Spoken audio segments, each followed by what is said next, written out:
Hey guys! Welcome to Hit the Mic TV Live. I'm so excited today because we have a guest.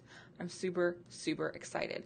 Let me make sure I'm using the right camera. It's going to be one of those days, I think. I'm excited. All right, so we've got Kyle Wright of Wright Wellness Center joining us. He's going to be talking to us about working with your significant other. So as you may or may not know, I did that a few years ago, and I get asked about it a lot. So I thought we would bring on somebody who knows more than I do about relationships. All right? So we've got 8 minutes and 20 seconds left of our pre-show. So I want to do some sort of pre-show housekeeping stuff.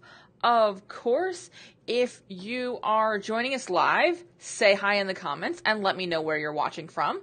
If this is your first time joining us, I'm the Stacey Harris. I run this shiz. I am the Stacey Harris, and I am a social media strategist and trainer. Sorry, we're trying to also here's the joy about pre-show stuff, is we're also trying to get everything set up for the guests, because this is the first time we've done a guest on the show. So I'm excited. All right, so we have Kyle joining me on the back side here. So you guys won't see him yet. Kyle, are you there? I am here, Stacey. Awesome, Kyle is here. I don't know if you guys can hear him or not. You might be able to hear him. It's a crapshoot today, guys. I'm excited. All right, so I'm going to open comments because people are saying nice things about me. Yay. And could you guys let me know if you can hear Kyle? Can you see me? I can see you. They can't see you because I have not yet shown you. You're super secret. Right. But we'll bring you on because you know what? I was going to do this all in a nicer structure, but I vote we just do it, guys. There's Kyle. Hi. Hi, everybody. Yes, Stacey, you can see him. Rachel says they can hear you, so don't say anything embarrassing, Kyle. I added that last part about embarrassing, by the way. Your wife did not say that. I might say something embarrassing. Who knows? It could happen. This is officially my favorite comment. Is it Laura or Laura? I want to know that I'm pronouncing it right. So A, Laura, B, Laura. Tell me in the comments. She says, not to sound shallow because your information is awesome, but you look fabulous. I'll take it. Thank you. All right. And they can hear you and they can see you. How are you, Kyle?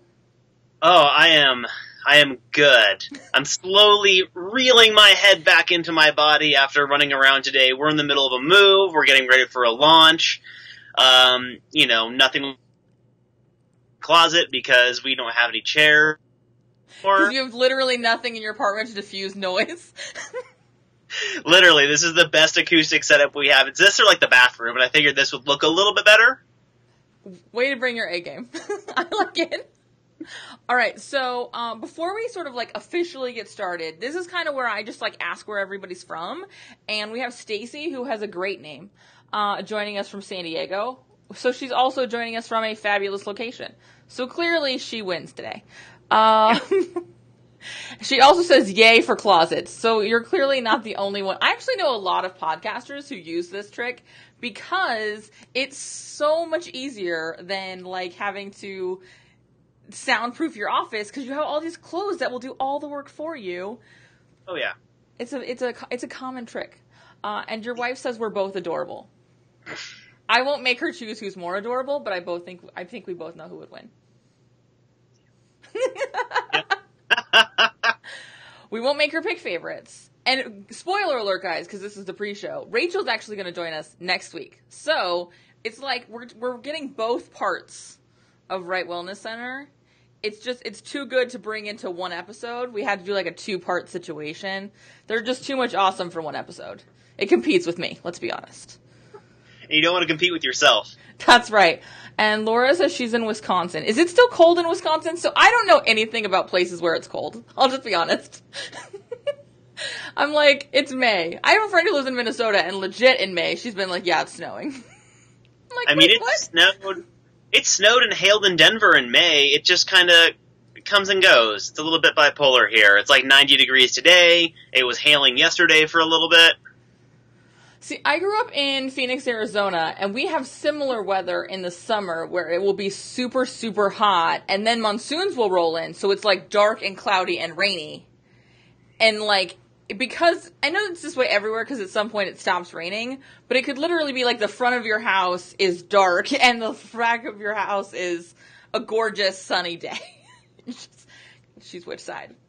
Oh yeah, no, that happened to us actually yesterday. Funny enough, is that it was bright and beautiful and sun shining like on our street, and then if you looked maybe, a couple miles outside of the city, there's just this giant black storm cloud. But it was that one little cloud kind of going on its own, and everything else was like nice and sunny and really, really warm. It's very strange. And see, my familiarity with Denver weather is extended only to baseball games because we watch Diamondbacks games because I grew up in Arizona.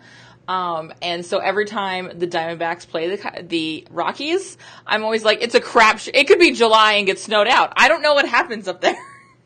Oh yeah, we went and saw a baseball game, because we're from California originally. We're Giants fans, whatever. And they were playing the Rockies, 2 days ago, I want to say? The day before, the game got rained out halfway through. It just dumped water. They had to cover the field. It was like a 3-hour delay. And then for our game, it was beautiful. Just sun, barely any clouds. It was like a classic. The sun was setting as the game was starting. It was beautiful. The day before, huge rainstorm. Laura said in Wisconsin, they had 30 inches of snow 5 weeks ago. So what's that, like the last week of April? 30 inches of snow seems like a lot. Of course, 3 inches of snow, and I'm like, what are we doing? I'm like, I don't know how to deal with this. All I have to say, people, is you do not have to shovel sunshine. That's why I live in Southern California. Because never once have I needed to shovel something. You can't throw sunshine, though. You can't make sunshine men out of sunshine. That's true, and I really discourage people from throwing sand. Because that's kind of, because we can make sand castles, which is arguably just as good as snowmen. That's pretty fair. I will agree with you on that. You can't throw sand. That's not nice. You're not supposed to, at least. That's what I was taught in kindergarten. That's all I know. These are the important educational lessons I retain. Not math, not language. It's don't throw sand. I remember I had to be told, I think it was probably kindergarten, to not eat the sand, which kind of shows a difference in our intelligence levels, I want to say. Yeah, that's, I think, and I hate to generalize gender roles, but I think that's a guy-girl thing. I've never known girls I knew who ate paste, but not sand. I feel like sand is next level. Yeah, I feel like that's kind of a guy thing to be told, like, what you're not supposed to be eating normally. Like, I would eat, but I was kind of a hippie kid, though. I would eat, like, pine needles sometimes because they're not bad for you and they actually taste kind of good. And I would, like, eat grass, because I'm weird like that, though. Well, I think it's weird because we tell our children to eat, like, salads and then we yell at them for eating leaves. And I'm like, It's confusing. You have to tell them that there are some leaves that are not for eating. It's even more confusing when you have, like, a nice little garden and you're used to growing some of your own vegetables, so you can kind of go through there and eat. And then you're like, wait, which ones am I not supposed to eat? Because I just kind of kept going in a line, and all of a sudden I'm eating, like, a fern instead of, lettuce like I'm supposed to. Yeah. See, that's why you need a fence around your garden, guys. All right. So your kids from eating the ferns. So I think we've started off with some key takeaways. Don't eat ferns. Don't eat sand. Good lessons to start with. I agree. We're right about 2, so I want to kind of get into what I want to talk about today. And I want to preface this by saying I get asked all the time about working with my husband because Charles, for those of you who don't know, Charles is my husband. And he joined me full-time in January of 2015 after working, and his background is as a diesel mechanic. So he came to a whole other space. And the way we have it structured is we are not business partners. My company remains 100% women-owned. My husband technically, on paper, and in life, works for me. Like, that's just, like, I'm making it very cold here for the structure. Now, with that said, we have what we like to call board of directors meetings with the entirety of my family when we make big business decisions, including my son, who is currently 9. Because I feel like it's good modeling for Colin on how to make decisions. Also, I like to pretend that people are included in my decisions when really I'm just trying to say stuff out loud. I'm just being honest, guys. It's that kind of show. So, but what's interesting to me is I get asked most often how we make it work more than I get asked how we did it, which I found really interesting. And I thought, I don't know. I'll ask Kyle to come tell us. Because realistically, I know how to make it work for he and I. I have learned in the course of my life that that's not necessarily universal advice. He and I are kind of weird. We have our own rhythm, and everybody's rhythm is different. So I wanted to bring somebody on who would have a different perspective, because I also always have this conversation with women, and I thought it'd be interesting to have this conversation with a man. So I'm really excited. Thank you, Kyle, for joining us. Before we jump in, will you kind of do a similar thing? Tell us who you are, obviously, but also sort of your journey with working with Rachel. Yeah, absolutely. Well, hi, everybody. My name's Kyle Wright. Stacy, thank you so much for bringing me in here and into your community. This is super awesome. So I am one half of Wright Wellness Center. We have an online wellness company where we teach people how to have more fulfilling relationships by bridging the gap between going to buy a self-help book and going to see a couples therapist, because there's a huge gap there and there's just not a lot of information out there. As I say this, I realize that I'm not wearing my wedding ring, and that's because we're moving. I just catch myself and I'm like, I swear I'm married. This is not... I always forget. Anyway. I know a lot of guys who don't wear wedding rings, so you're cool. But I do have to say, you guys have my favorite tagline ever with the, like, bridging the gap between a self-help book and a therapist. Because there really is...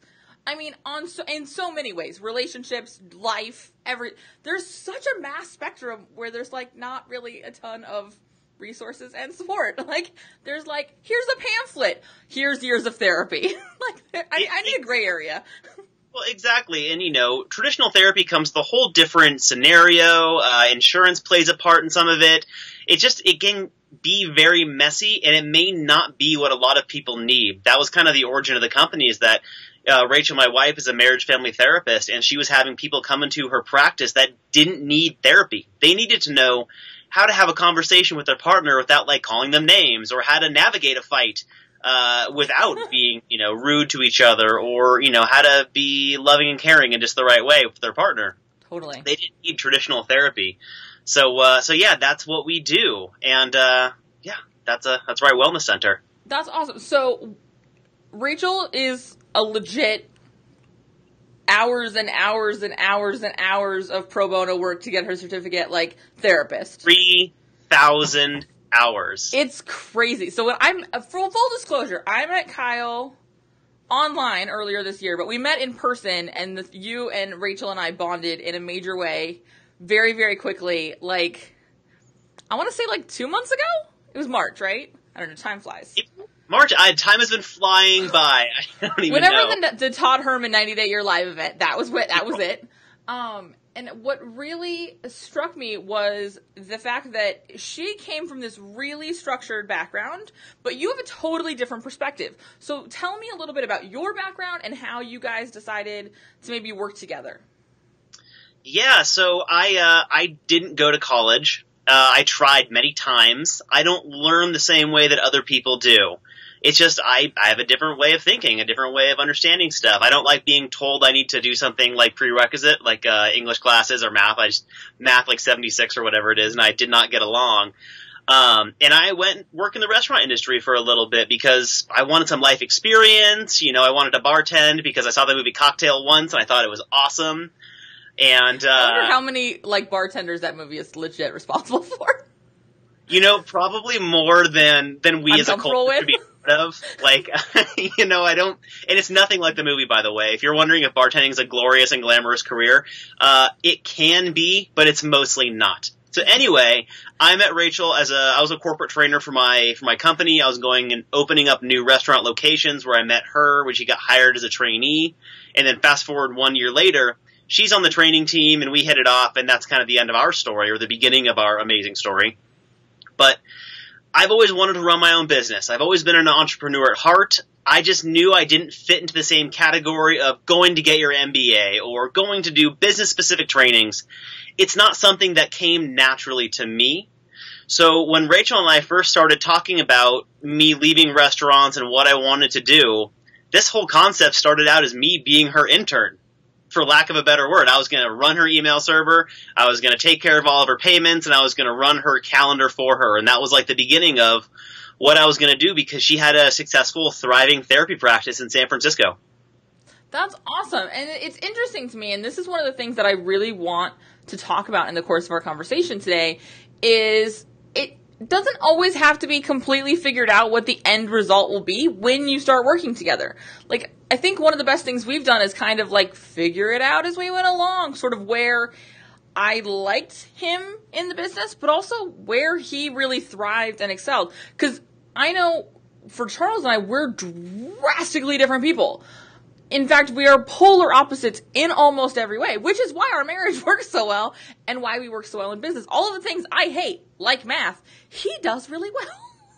And the keeping me sane rather. And I get some crazy idea and he's like, wait, have we done the 3 other things that you started last month? Like, so for figuring it out, I think permission to not have the whole road mapped out when you start is such an important place to start this conversation, because sometimes especially when you have somebody coming from a place that maybe they're not super familiar with the industry they're stepping into, it's kind of nice to try things on. Was that kind of your experience as you came in with her?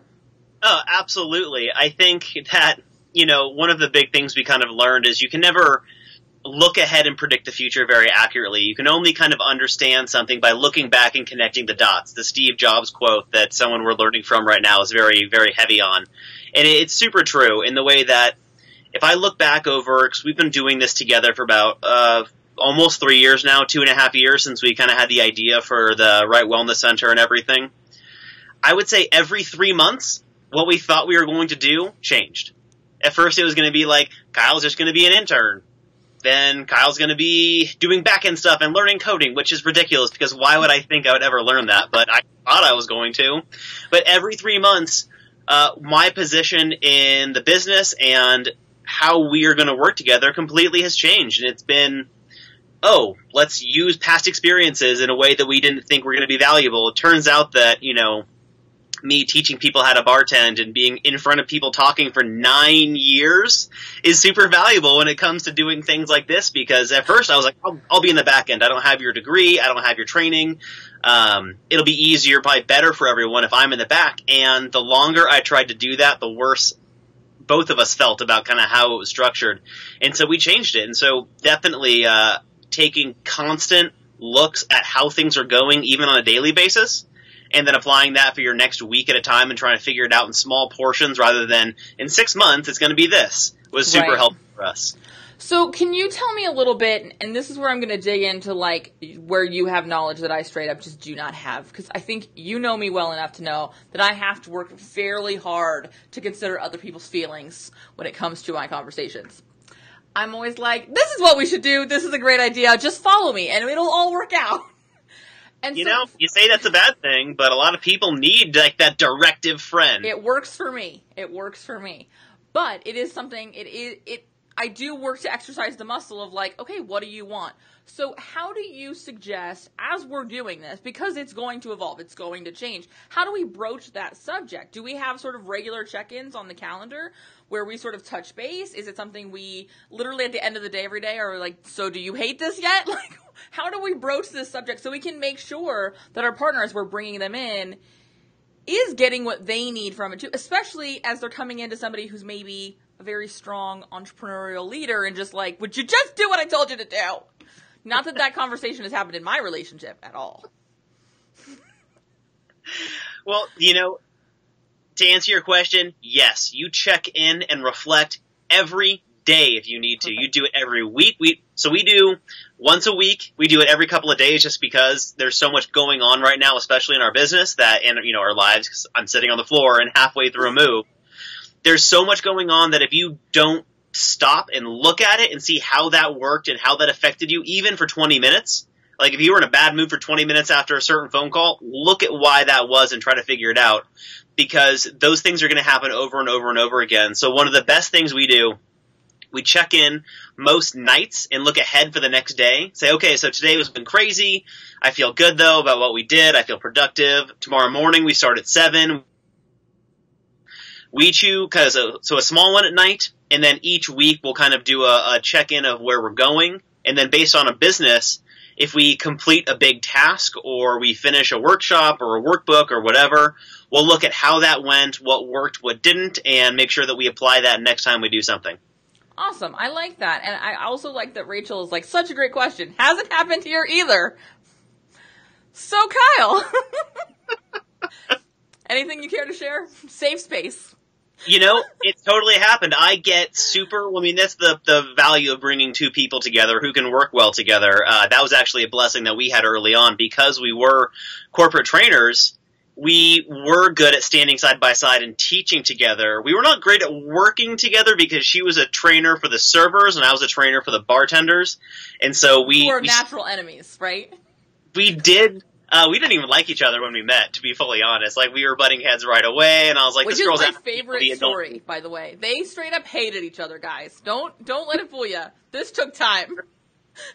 I was like, this girl's sitting in the front row asking all the annoying questions, and I just want to get through what I'm talking about. She's asking a question about the rum, and asking questions about this, and hands constantly in the air when I'm like, I just want to talk.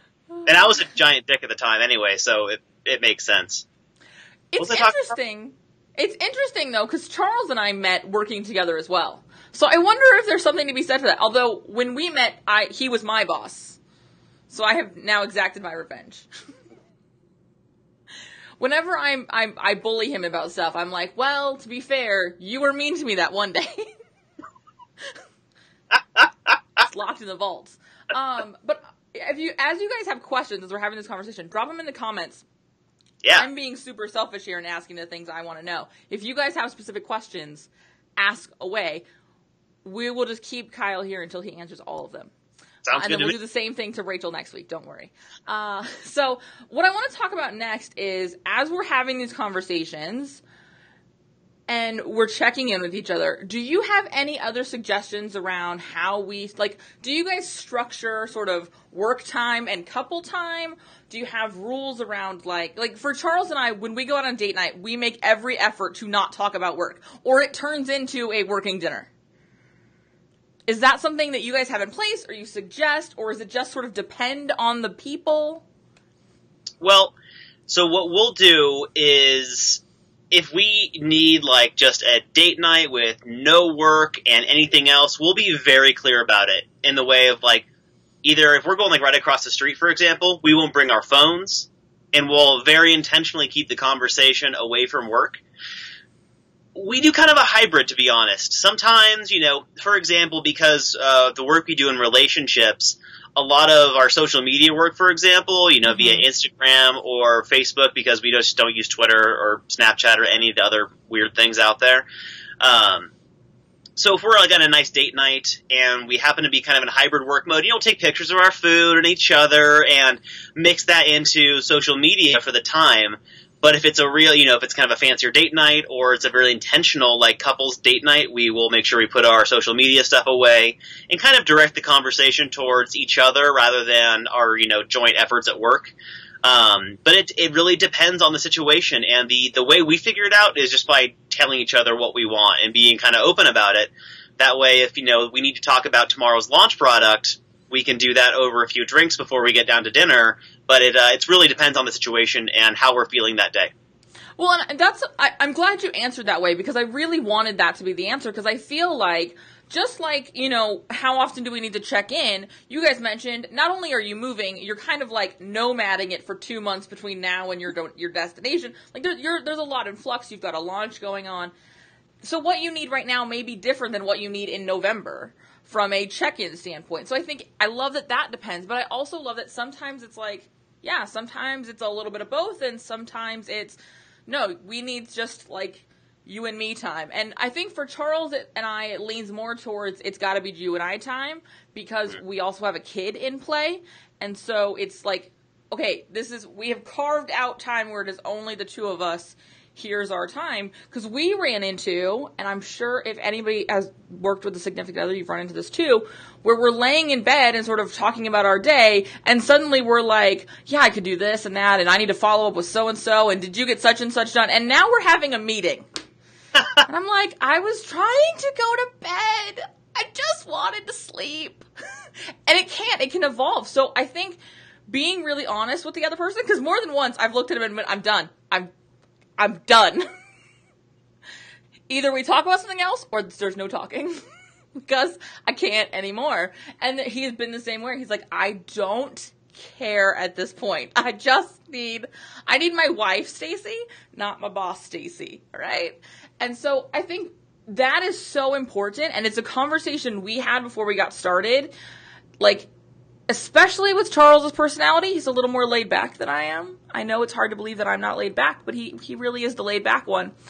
And he won't say. And so we really set the rule of like, you have to speak up because it does vary day to day, and it does vary like season in business to season in business. So I'm glad you answered that way. Thank you for giving the right answer. You're very welcome for the answer that is correct. The answer that is correct, which through no coincidence is the answer I wanted. So the thing I kind of want to wrap up on is I really want to touch on some of the things that we can make sure we're doing as we work together to make sure that we're protecting not just our work relationship and keeping everything good there, but that we're protecting that part of our relationship that is us as spouse and spouse, husband and wife and wife, husband and husband, whatever you want, boyfriend and girl, whatever, titles you fit into. How do we protect that connection between the two of us as far as, because I know for Charles and I, and this is a conversation you and I have had before, we had some weird stuff with like gender dynamics and the roles in our relationship because he comes from a pretty old school family. He's a pretty stereotypical, air quotes out the wazoo here, man's man. He was a diesel mechanic. He's surrounded by old school 60-year-old dudes. So how do we make sure we're navigating these changes while really taking care of each other as partners on the relationship side of things? Well, I mean, that's a great question, and it's one that is being asked more and more, especially as our society and our culture is from this 1940s gender dynamic thing, which is crazy because, I mean, let's be real, the idea was back in the day that, the man would go off to work and make enough money to take care of, 3 kids, a house with a white picket fence, and 2 cars. Like, that reality's not there anymore. Don't forget the dog. There had to be a dog. Well, like a dog and a cat, there's usually 2. I mean, from The Simpsons, I believe that's like the definition of nuclear family. Anyway, that doesn't really exist. Finding alternate means of income. Big corporations don't pay the way they used to anymore. Right. The benefits are less. That's why you're seeing a big upswing in entrepreneurs, in my opinion, that I've noticed. I think that when it comes to the gender dynamic specifically, what really helps the most is communication. Being able to talk about it, and the man in the relationship to really come at it from, let's do something new because the way things are working very well. And when it comes to money, we're doing actually a money masterclass later today. When it comes to money especially, money's just an energy transfer. It's just some paper we made up to have value for things that we exchange for services and goods. It's really our own construct.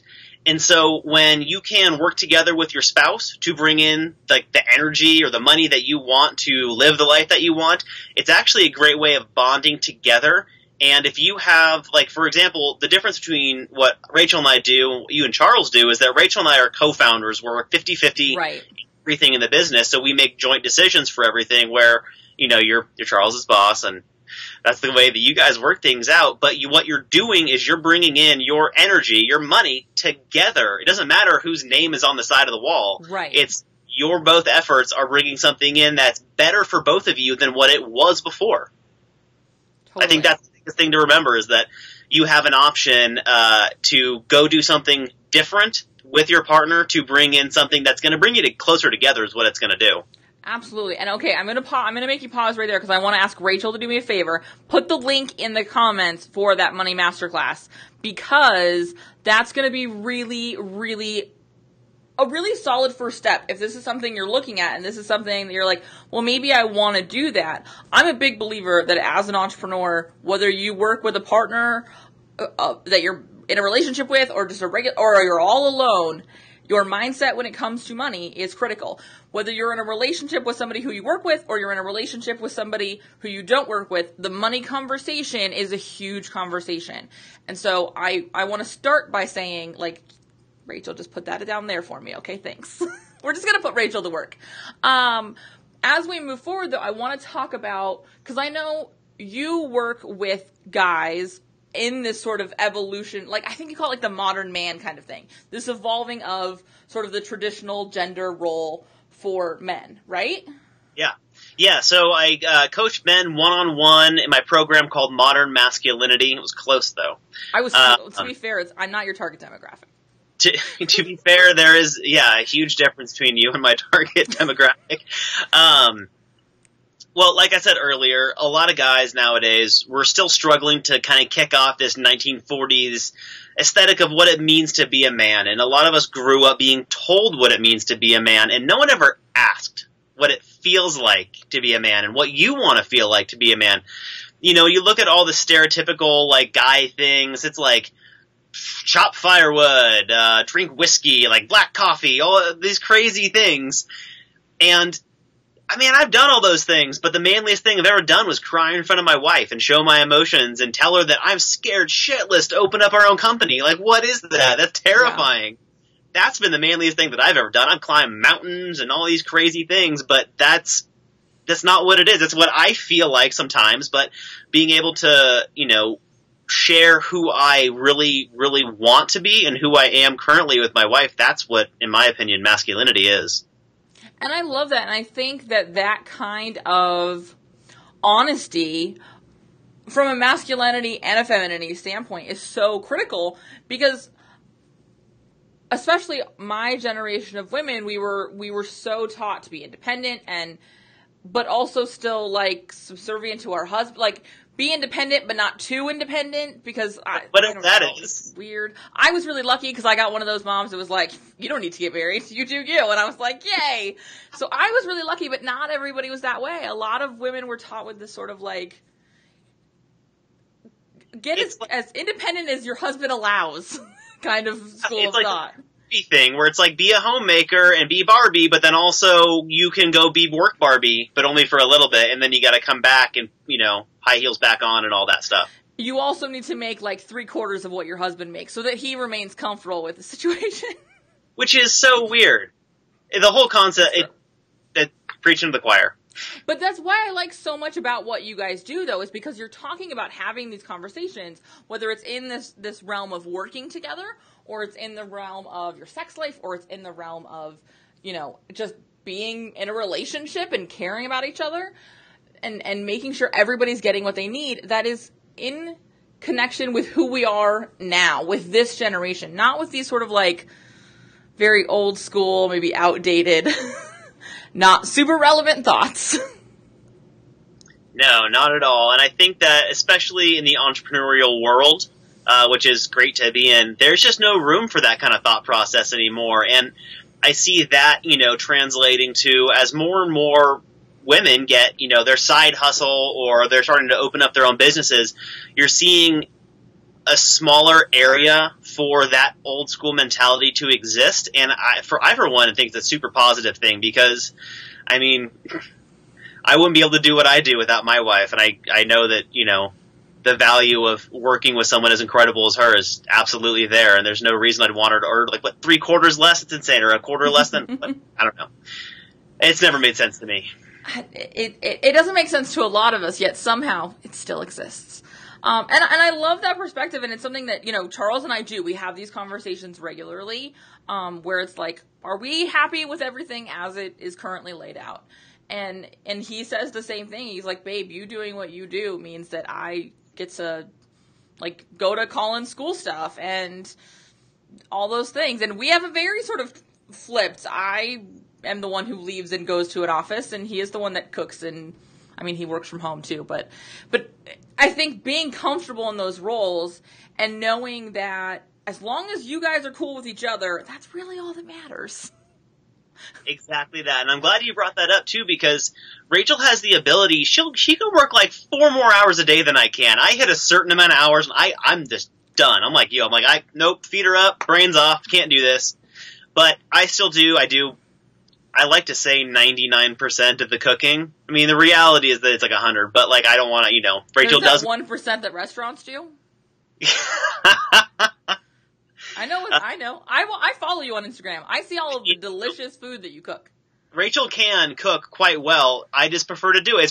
It's actually my main love language is acts of service. So I like to do things for people that I care about, and primarily that's making food. If you look at before Rachel and I were together, I would throw barbecues for all my friends all the time, and that was like my main way of showing appreciation. But I would, and to this day, I still struggle with it a little bit if I'm not really there for myself mentally. I'll still judge myself like, well, Rachel can work like 3 more hours than I can. What am I doing? I'm letting her down somehow, way, shape, or form. But I'm also, throughout the day, have made breakfast, lunch, and dinner, and meal prep for the next day, and, making tea, and all this other stuff that I do. A lot of people, when it comes to the balance or integration of your relationship and your work, it's tough to navigate some of those things where one person is taking care of all the laundry and all the cooking and things like that. There's still a tremendous amount of value in that, and that's something that even, to this day, I still struggle with, recognizing everything I do that's not directly on our business, it's pushing everything else for the two of us as a couple farther. So that's why it's all about really integrating your life and your job together, because if I'm not working on the business, chances are I'm still doing something for the two of us to help us. It's just really difficult to remind myself of that, after a day of 15 hours. You know what I'm saying?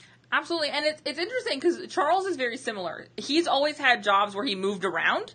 And so the idea of sitting at a desk for the amount of time in a row that I am willing to sit at a desk makes him cringe. Like he sort of breaks up his day in a way that I could not. Because if I stop working, I have now moved on to other things in my brain, and I'm very sort of task oriented. And so he will work for an hour and then go get the car washed, and then work for an hour and then make lunch. And I'm like, I don't understand how you get all these things done during the day.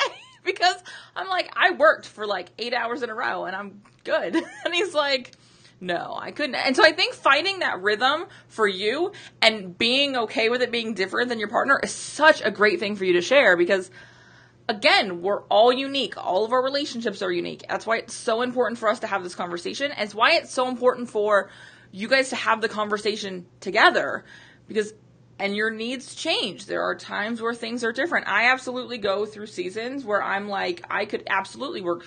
I'm in one right now where I work way more than I normally do because there are certain things I'm trying to achieve. And so it's different. And so I love that reminder that it really is about coming together and having that conversation and sort of doing you inside of the partnership, because you don't have to be the same. Oh, yeah, absolutely. And it's all about what you and your partner want to have happen, because if you want to be like Todd Herman, go do that. But that's not the way that I work, and that's not the way our relationship functions. We try to figure out the best way that works for us and for what we need. And so the best thing is, too, if you're really open with your partner, they'll be there before you are when you come to certain decisions. Not all the time, no one's a mind. There have been, can't even count them on both hands, 20, maybe 30 days out of this year or in the last 12 months or so, when we've been working, and then all of a sudden it's 6 p.m. and I was like, holy shit, I got to get on dinner. Rachel looks at me and she's like, how about we just order it, and that way we can just relax in half an hour instead of you need to spend an hour in the kitchen. And even have my partner say that, I was like, oh my God, babe, that is every bit of, that's the relief I needed. That's better than a cold beer. That's better. Mental comfort from your partner, knowing where you're at because of your normal traditional roles or how you want your relationship to work. That's one of the best things out there. Well, and I think being able to do that comes from having those conversations. Yeah. And I think it gets easier to sort of, for lack of a better word, read your partner when you regularly have those conversations. We do the same thing. Charles will be totally fried, and I'll be like, and it's a takeout night. I call them Colin's in charge of dinner because he somehow acquires payment and orders online. And I'm like, Colin's in charge. He's got it. We're out. And so I think having those conversations empowers you to be able to anticipate those situations, because I do think we've all experienced where we're so deep in something that it doesn't occur to us that we don't have to move to the next thing that's going to be effortful. Because we're so focused and we're so in that momentum of doing and doing and doing that it takes someone else going, you don't have to do that right now. We could do something else. Where it's like, oh my gosh, what a weight is lifted, what a relief, whatever that is. For me, it's when Charles turns off my alarm because he knows I don't have to be up as early as I have set my alarm to be up the next day. And I wake up and I have that moment of like, oh my God. And he goes, you could sleep in. And I go, okay. Like that's, for me, that's like, I'm like, okay. Oh, I love it. We all have those things, but they come from having those conversations. And I really want that to be the takeaway today. Is having those conversations. So my big question for you now, as we wrap this up, is where can we be learning more so that we're having these kind of conversations and we're taking care of our partnership, not just from a business standpoint, although I love that, but from a personal standpoint, because quite frankly, if my personal relationship breaks down with Charles, I think it's really going to impact his work ethic. I can't have that. You think? Maybe a little. Well, shameless plug here. That's exactly what Rachel and I do. I had no idea. So strange. No relationship is 100% happiness and like sunshine and rainbows all the time. Everybody fights. Everybody has bad days there. Everybody has bad weeks, bad months. It happens.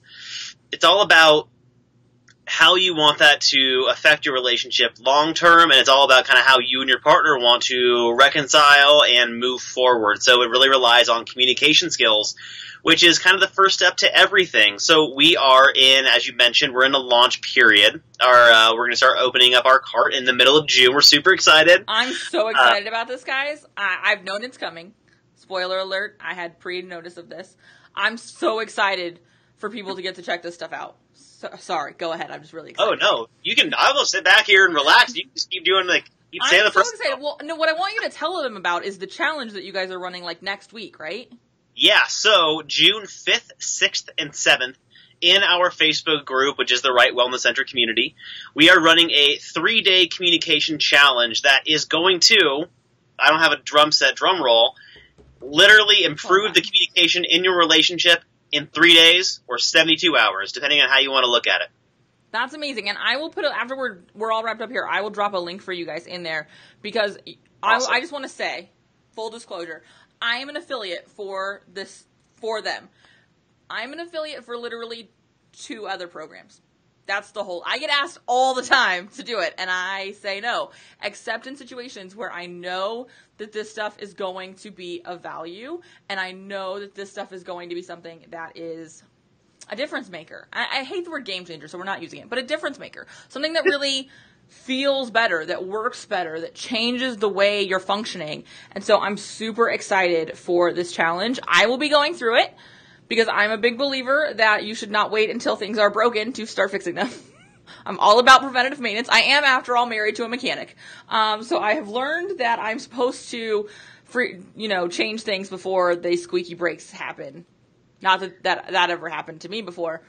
But anyways, so I'm taking advantage of this challenge. I hope you guys take advantage. On the backside of the challenge, there's also going to be some next steps for us. I will tell you guys more about that. They will tell you guys more of that as we get closer to it. But I want to invite you guys to take part in this challenge because it's going to be amazing. I'm so excited. I'm giddy.